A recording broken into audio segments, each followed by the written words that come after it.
కృష్ణకుమారి గారు నమస్తే అండి. నమస్తే అండి. మేడం రీసెంట్గా ఆ, కేటీఆర్ గారు మహిళా కమిషన్ దగ్గరికి వెళ్ళి క్షమాపణ చెప్పారు. దేనికి అంటే గతంలో ఉచిత బస్సులు గురించి ఆయన నోరు జారారనమాట. ఆడవాళ్ళ మీద అసభ్యంగా కొన్ని వ్యాఖ్యలు చేశారు. ఆయన స్థాయికి చౌకబారు వ్యాఖ్యలు. అంటే నాకు ఇక్కడ రెండు విషయాలు ఉన్నాయండి. మళ్ళా ఒకటి ఏంటంటే అసలు ఈ మొత్తం వ్యవహారం సమాజానికి ఎటువంటి సంకేతం ఇస్తుంది? దేనికంటే కేటీఆర్ ఒక సాదాసీదా వ్యక్తి కాదు, భవిష్యత్తులో ముఖ్యమంత్రి అవ్వాలని ఆశపడుతున్న ఒక వ్యక్తి. రెండవది, అసలు కేవలం సారీ చెప్తే వదిలేయడం అనేది ఏంటండి? ఇప్పుడు ఎవరైనా ఇటువంటి వ్యక్తులకి అసలు ఒక రోజు జైలు శిక్ష, లేదా ఒక గంట సేపు ఆ, చేతులు కట్టుకుని నిలబడాలి, ఇట్లాంటివి ఉంటాయి కదా. అలాంటి శిక్షలు వేస్తే అట్లీస్ట్ ఒక అవేర్నెస్ వస్తుంది, భవిష్యత్తులో ఎవరు చేయకుండా. అంటే కేటీఆర్ గారిని శిక్షించమని కాదు, ఆ స్థానంలో ఎవరున్నా కూడా నిజంగా ఒక రోజు జైల్లో పడేసి వాళ్ళకి పోయిందే ఉండదండి. కాకపోతే కాకపోతే భవిష్యత్తులో ఎవరు కూడా మహిళల్ని ఇలా కించపరిచేలా మాట్లాడరేమో అనేది ఒక ఒక థాట్ ప్రాసెస్ అన్నమాట. చెప్పండి మేడం, అసలు ఈ రెండు విషయాల మీద మీ ఒపీనియన్ ఏంటి? ఇక్కడ రెండు విషయాలండి. ఒకటి, మహిళా కమిషన్ ముందు హాజరవటానికి ముందేం జరిగింది, హాజరైనప్పుడు ఏం జరిగింది అనేది మనం రెండుగా మాట్లాడుతాం. ముందుగా ఏంటి అంటే, కేటీఆర్ కాంగ్రెస్ గవర్నమెంట్ మహిళలకి ఉచిత బస్సు సౌకర్యం కల్పించింది అనే విషయంలో ఆయన అభ్యంతరం వ్యక్తం చేశారు. ఆ అభ్యంతరం వ్యక్తం చేయటం వెనకమాల ఆయనకున్న మానసిక స్థితి ఏంటి అంటే, వాళ్ళు ఓడిపోతారు అని అనుకోలేదు, ఓడిపోవాలి అని అనుకోలేదు, గెలవాలని అనుకున్నారు. కానీ ఒక పక్క కర్ణాటకలో గెలిచిన పవనాలు ఇటు వీయడం, ఆ గాలి ఇటు వీయడం కొంత, అలాగే అక్కడ ఏవైతే పథకాలు పెట్టి వాళ్ళు గెలిచారు అని అనుకున్నారో అవే పథకాల్ని మేనిఫెస్టోలో వాళ్ళు చేర్చటము, దానివల్లే వాళ్ళు గెలిచారు అని కేటీఆర్ భ్రమపడుతున్నాడు. అలా కాదు. 10 ఏళ్లగా మీరు చేసిన విధ్వంసానికి, మీ మీకు మీ పట్ల వచ్చిన అసహనానికి కాంగ్రెస్ ని తెచ్చుకున్నారు తప్పితే, కాంగ్రెస్ కాకుండా ఇంకొక పార్టీ అయినా సరే బలంగా ఉండి ఉన్నట్లయితే గనక ఆ పార్టీ అయినా గెలిచి ఉండేది. మీరు ఓడిపోవడం అనేది అది సత్యం. అంటే ఇక అంతకంటే మార్గం లేదు ప్రజలకు కూడా. మళ్ళీ తీసుకొచ్చి మిమ్మల్ని నెత్తిన పెట్టుకునే ఉద్దేశంలో వాళ్ళు లేరు. మీకు 2 సార్లు అవకాశం ఇస్తే మీరు ఏం చేశారో ప్రజలు బాగానే చూశారు, గమనించారు, మిమ్మల్ని ఓడించారు.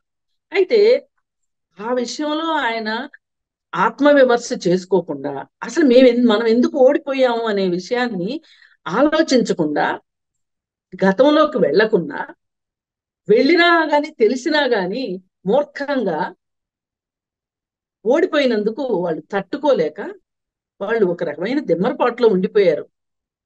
ఒక పక్క చెల్లి జైల్లో ఉండడము, మరి ఎలాగోలా ఏదో ఒకటి మాట్లాడి ఏదో ఒకటి చేసి కనీసం పార్లమెంట్ సీట్లన్నా సంపాదించుకోవాలి అనే ఒక బాధలో వాళ్ళు ఉన్నారు. ఉండి వాళ్ళు రకరకాల మాటలు మాట్లాడడానికి సాహసించారు. సరే, 3 నెలల్లో పడగొడతాము, ఈ గవర్నమెంట్ ఉండేది 3 నెలలే, ఈ గవర్నమెంట్ ఉండేది నెలే అనేసరికి రేవంత్ రెడ్డి కూడా ఎంతో కొంత ఒక రకమైన ఉమ్, గెలవక గెలవక కాంగ్రెస్ పార్టీ వచ్చింది.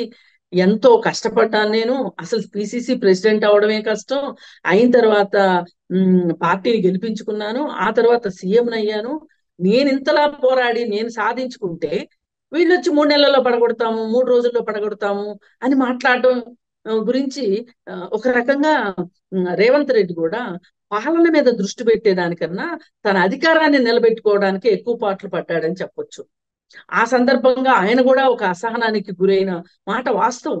అందుకే ఎవరైనా పార్టీలో వచ్చి చేరతారు అంటే గనక ఆ చేరికలను కూడా ప్రోత్సహించాల్సిన పరిస్థితిలోకి ఆ రేవంత్ రెడ్డిని నెట్టింది మట్టుకు టీఆర్ఎస్ వాళ్ళు.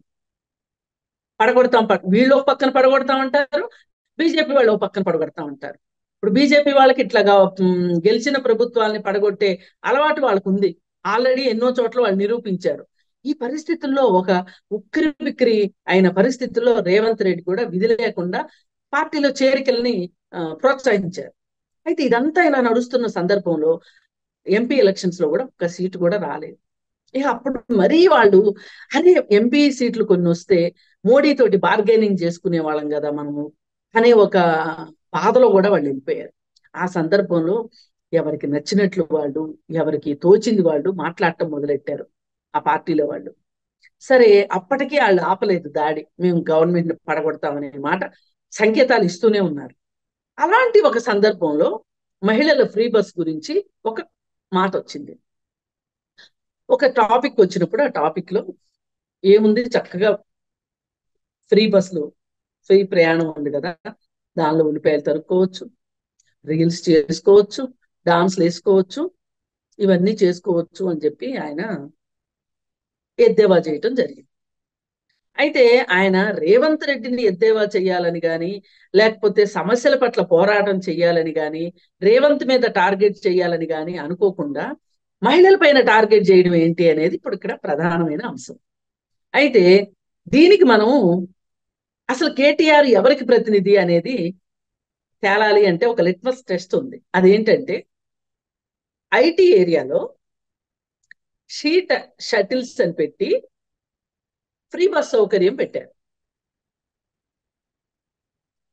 ఐటీ కారిడార్ లో ఎవరు ఎక్కుతారండి బస్సులు అని, మామూలు మహిళలు కూడా ఎక్కవచ్చు, ఆపుతారు, ఆపినప్పుడు ఎక్కొచ్చు, టికెట్ ఉండదు దానికి. ఎవరు ఎక్కుతారండి? ఐటీ ఎంప్లాయీస్ కోసం ఆయన ఫ్రీ బస్ సౌకర్యం పెట్టారు. అలా పెట్టినప్పుడు కనీసంలో కనీసం పల్లె వెలుగు బస్సుల్లోనైనా సరే, అంటే పల్లెటూర్ల నుంచి సిటీల్లోకి కూరగాయలు అమ్ముకోవడానికి వచ్చే స్త్రీలకైనా ఫ్రీ బస్ సౌకర్యం పెట్టి ఉండవచ్చు కదా కేటీఆర్. దీన్ని బట్టి అర్థమవుతుంది ఆయన ఏ వర్గానికి ప్రతినిధి, ఆయన ఏ వర్గం కోసం పనిచేస్తున్నారో మీకు అర్థమై ఉంటుంది దీన్ని బట్టి. అందుకని ఈ జనరల్ బస్సుల్లో ఎక్కే ఈ సోకాళ్ళు అలగా జనం ఎవరైతే ఉన్నారో, ఈ పని పాటలు చేసుకునే వాళ్ళు, కూలి పనులకు వెళ్ళేవాళ్ళు, లేదు అంటే పల్లెటూర్ల నుంచి సిటీకి వచ్చేవాళ్ళు, చిన్న చిన్న పనుల నిమిత్తం వచ్చేవాళ్ళు, చిన్న చిన్న ఉద్యోగాలు చేసుకునేవాళ్ళు, ఇవాళ మన హైదరాబాద్ చుట్టుపక్కల ఊర్ల నుంచి కూడా బేబీ సిట్టర్స్ కావచ్చు, అలాగే ఇళ్లలో పనిచేసే డొమెస్టిక్ వర్కర్స్ కావచ్చు, పల్లెటూర్ల నుంచి సిటీకి వస్తున్నారు. అంటే దగ్గరలో ఉన్న పల్లెటూర్ల నుంచి 1 గంట ప్రయాణం చేశారనుకోండి, ఇక్కడ ఒక 4 గంటలు 5 గంటలు పని చేసుకుంటే అక్కడ వ్యవసాయంలో వచ్చే డబ్బుల కన్నా, అంటే ఇప్పుడు వ్యవసాయ పనులు చేయడం ఇష్టం లేనప్పుడు వాళ్ళు ఉపాధి కోసం సిటీకి వచ్చి పొద్దునొచ్చి సాయంత్రం వెళ్తున్నారు. అలాంటి వాళ్ళకి మీరు ఏదైనా ఫ్రీ బస్సు సౌకర్యం ఏదైనా కలిగించున్నట్లయితే ఇవాళ మీరు ఈ మాట అనాల్సిన అవసరం ఉండేది కాదు. ఒక సాఫ్ట్వేర్ ఎంప్లాయీ అంటే నెలకి 20,000 నుంచి ₹1,00,000 వరకు సంపాదించే మహిళలు ఉన్నారు. అంటే రకరకాల కేటగిరీలు. వాళ్ళకి మీరు ఫ్రీ బస్ ఇస్తారా? దీన్ని బట్టే నేను అనేది ఆయన కలవారింటి కుక్క అని.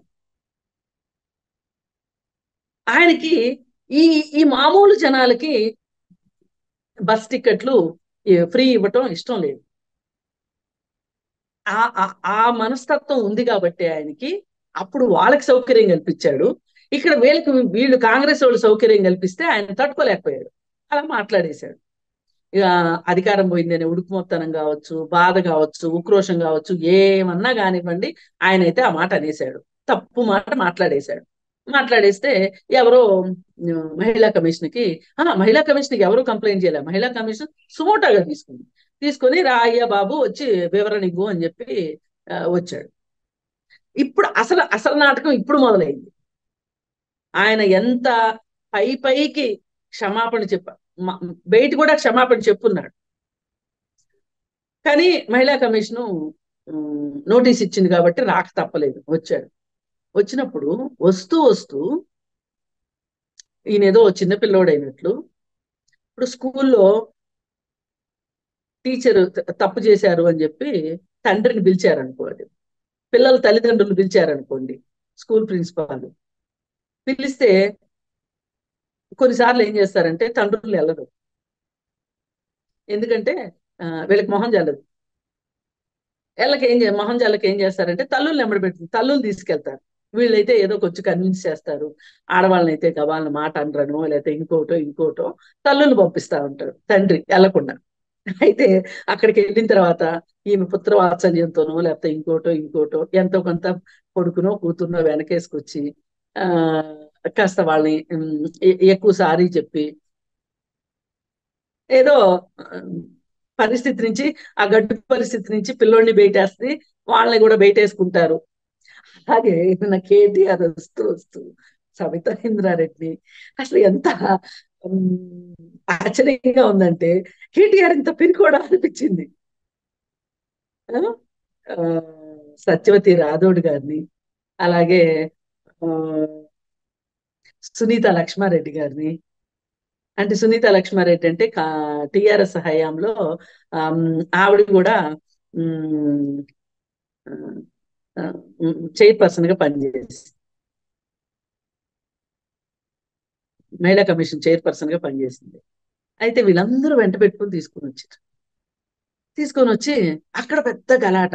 వీళ్ళు వాళ్ళని ఎంట పెట్టుకుని వచ్చారు అని చెప్పి వాళ్ళనే కాదు ఇంకా కార్యకర్తలను కూడా వెంటేసుకుని వచ్చారు వీళ్ళందరూ. ఏదో ఒక యుద్ధానికి వచ్చినట్లు, క్షమాపణ చెప్పడానికి వచ్చినట్లు లేదు, అక్కడ యుద్ధానికి వచ్చినట్లు వచ్చారు. వచ్చి వీళ్ళు వచ్చారని తెలిసి మహిళా కాంగ్రెస్ వాళ్ళు వచ్చేసారు. అక్కడ ఒక పెద్ద ఆ రచ్చ. నిజంగా అండి, మనస్ఫూర్తిగా నేను మాట్లాడింది తప్పు, నేను క్షమాపణ కోరటానికి వివరణ ఇవ్వటానికి వచ్చాను అనుకున్నవాడు ఇంతమంది మహిళా నాయకులను ఎమ్మడి పెట్టుకుని రావాల్సిన అవసరం చిన్నపిల్లోడాగా ఈయన ఎంట పెట్టుకుని వచ్చాడు. అక్కడ ఒక పెద్ద గలాట. ఇదంతా అయిపోతే ఇంకొక ప్లాన్ చేశారు అక్కడ. ఏంటంటే మహిళా కమిషన్ లో చైర్పర్సన్ తో పాటు సభ్యులు కూడా ఉంటారు దానిలో మెంబర్స్. ఆ మెంబర్స్ 6 కలిసి అక్కడ కేటీఆర్ కి రాఖీలు కట్టి ఆ ఫోటోలు సామాజిక మాధ్యమాల్లో షికార్లు కొట్టేటట్లు చేశారు. అసలు ఎంత దారుణమో చెప్పండి ఇది. అంటే ఒక పక్క ఆయనేమో సారీ చెప్తాడు, ఆయనకేమో మీరు మర్యాదలు చేస్తారు. ఇప్పుడు కేటీఆర్ కి రాఖీ కట్టాలి అనుకుంటే వాళ్ళ ఇంటికెళ్ళి కట్టండి. మహిళా కమిషన్ ఆఫీసు రాఖీలు కట్టడానికి వాడతారా మీరు? ఇదంతా ఎంత పకడ్బందీగా చేశారో చూడండి. వాళ్ళందరినీ వెంట పెట్టుకు రావడం వ్యూహంలో ఒక భాగం అయితే వాళ్ళ చేత రాఖీలు కట్టించారు. ఇప్పుడు బయట సమాజానికి ఏమెళ్తుందండి మెసేజ్? ఆయనకి చక్కగా అంటే మహిళా కమిషన్ దగ్గరికి సారీలు చెప్పడానికి వివరణ ఇవ్వడానికి వచ్చే వాళ్ళకి సత్కారాలు చేసి పంపిస్తారు. ఇదే కదా మీరు సభ్య సమాజానికి ఇచ్చిన మెసేజ్. బాగా కోపం వచ్చేసింది ఆ నేరళ శారదకి. ఏంటిది అసలు, ఆయన వివరణ ఇవ్వటానికి రావడం ఏంటి, మీరు వచ్చి రాఖీలు కట్టడం ఏంటి అని ఆవిడ వాళ్ళందరినీ మందలించటమే కాదు, మీ మీద చట్టపరమైన చర్యలు తీసుకుంటానికి కూడా నేను వెనకాడను, మీరు ఇంత బాధ్యతారహితంగా వ్యవహరిస్తారా, ఇది సమాజానికి ఏ విధమైన సంకేతాలను ఇస్తుంది అని చెప్పి ఆవిడ చెప్పడం జరిగింది. సరే, పనిలో పనిగా ఆ రేవంత్ రెడ్డి కూడా చాలా అనుచిత వ్యాఖ్యలు చేశాడు అసెంబ్లీలో. వాటికి కూడా వివరణ అడగండి అని చెప్పి సబితా ఇంద్రారెడ్డి మాట్లాడడం జరిగింది. ఏది ఏమైనా మనం ఇక్కడికి వచ్చింది దేనికోసం వచ్చాము? ఇది అలాంటివి మాట్లాడటానికి వేదిక? ప్రతిదీ రాజకీయమే చేస్తామా మనము అనే ఒక ఇంగితం లేకోకుండా టిఆర్ఎస్ పార్టీ ప్రవర్తించింది అని చెప్పడానికి ఇది ఒక రకంగా టిఆర్ఎస్ పార్టీ ప్రవర్తన కిందనే చూడాలి దీన్ని. కేసీఆర్ ప్రవర్తన, అదే కేటీఆర్ ప్రవర్తన, లేకపోతే సబితా ఇంద్రారెడ్డి వాళ్ళ ప్రవర్తన. పైగా సత్యవతి రాథోడ్ గారు అంటారు అసలు వివరణ ఇవ్వటానికి వచ్చే వ్యక్తి మీద దాడులు చేస్తారా? మీరెందుకు వచ్చారు మంది మార్పులతో? మీరు కూడా రావాల్సిన అవసరం లేదు కదా, ఆయన ఒక్కడు రాలేడా? ఆయన పియ్యే ఆయన వస్తే అయిపోయేది కదా. ఆయన గన్మెన్లు ఉంటారు కదా, ఎమ్మెల్యేకి గన్మెన్లు పియ్యే ఆయన వచ్చారనుకోండి అయిపోయేది కదా. మీరందరూ ఎందుకు వచ్చారు? ఇప్పుడు మీరందరూ రాకుండా కాంగ్రెస్ పార్టీ వాళ్ళు, మహిళా కాంగ్రెస్ మొత్తం అక్కడ మోహరించుంటే వాళ్ళపైన నెపం ఉండేది. ఏది ఏమైనా మనము పొరపాట్లు తప్పులు జరిగిన తర్వాత కూడా గుణపాఠాలు నేర్చుకోకపోతే, నేర్చుకోని మనుషులు ఇలాగే ప్రవర్తిస్తారు. ఇంతకంటే ఆ, ఉదాహరణ ఏదీ లేదు. మీరు ఏమన్నారంటే ఆయనకి ఆ, ఇంకొంచెం శిక్ష వేసి ఉండొచ్చు కదా, ఆయన క్షమాపణని ఆమోదించడం ఏంటి అన్నారు.